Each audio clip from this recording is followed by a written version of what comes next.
Hello, good morning everyone. जैसा कि आपने थंबनेल देखा होगा, आज हम बात करेंगे प्रीएम्बल ऑफ द कॉन्स्टिट्यूशन। सबसे पहले ये समझना ज़रूरी है कि प्रीएम्बल हमारे कॉन्स्टिट्यूशन का इंट्रोडक्शन है। जैसे किसी किताब का प्रीफेस होता है, वैसे ही कॉन्स्टिट्यूशन का प्रीएम्बल है।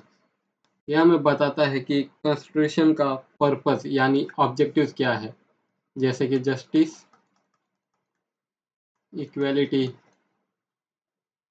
Liberty and fraternity.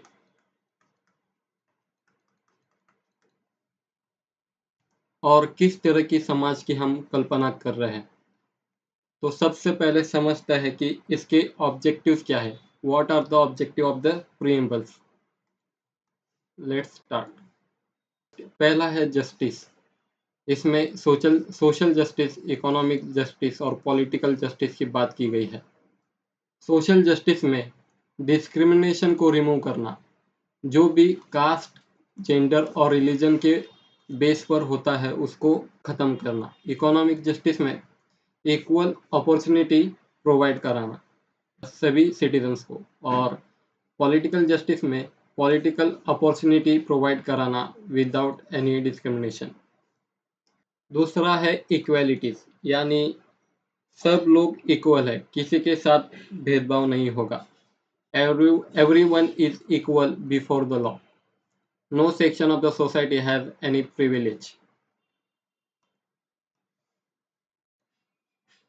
तीसरा है लिबर्टी, यानी हर किसी को फ्रीडम है सोचने बोलना सोचने बोलने का और अपने पसंद से जीने का। Freedom for the people to choose their way of life within the set of the law. Fourth है फ्रैटर्निटी। इसका मतलब है एकता और ब्रदरहुडनेस को प्रमोट करना। प्रमोट द ब्रदरहुडनेस, ताकि देश में यूनिटी बनी रहे।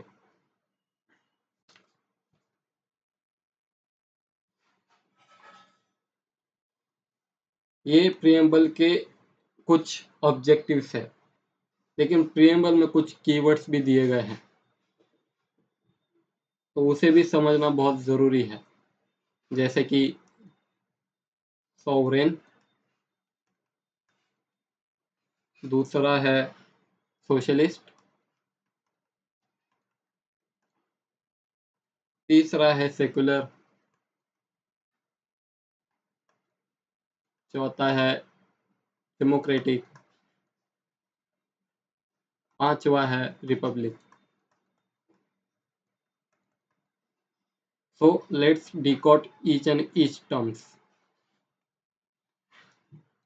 तो पहला है सोवरेन।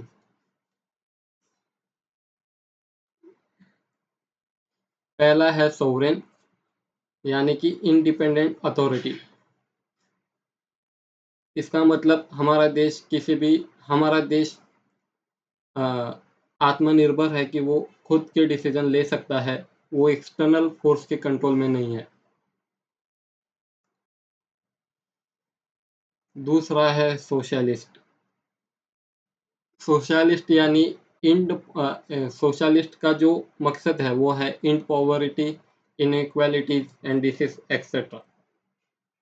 इट्स ये अडेड किया गया था 42 कॉन्स्टिट्यूशन अमेंडमेंट एक्ट 1976 को। तीसरा है सेकुलर, यानी कि इक्वल हमारे देश में सभी धर्मों को इक्वल रिस्पेक्ट, प्रोटेक्शन और सपोर्ट दिया जाएगा स्टेट के द्वारा, यानी देश के द्वारा।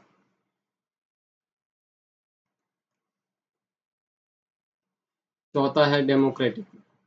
इसका मतलब है government is elected by the people and accountable to the them, यानी कि सरकार लोगों के द्वारा चुनी जाएगी। पांचवा पांचवा है head of the state elected by the people, यानी कि जो प्रेसिडेंट के इलेक्शन के बारे में कहा गया है।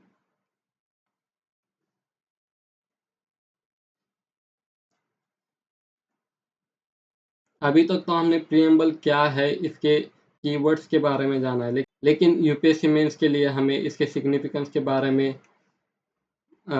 समझना बहुत ज़रूरी है। तो let's start. First is it define the nation India as the sovereign socialist secular democratic and republic outline the core principle of the nation. दूसरा है it helps the interpretations of the article. Judiciary जो है यानी court जो है वो preamble को use करती है कॉन्स्टिट्यूशन प्रोविज़न को इंटरप्रेट करने के लिए जब भी लीगल डिस्प्यूट होता है।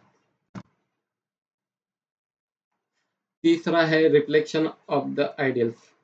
ये कॉन्स्टिट्यूशनल के फ्रेमर्स के आइडियलिस्ट विजन को रिफ्लेक्ट करता है कि कॉन्स्टिट्यूशन बनाने के पीछे का उनका क्या ऑब्जेक्टिव है, इसको ये रिफ्लेक्ट करता है प्रियम्बल।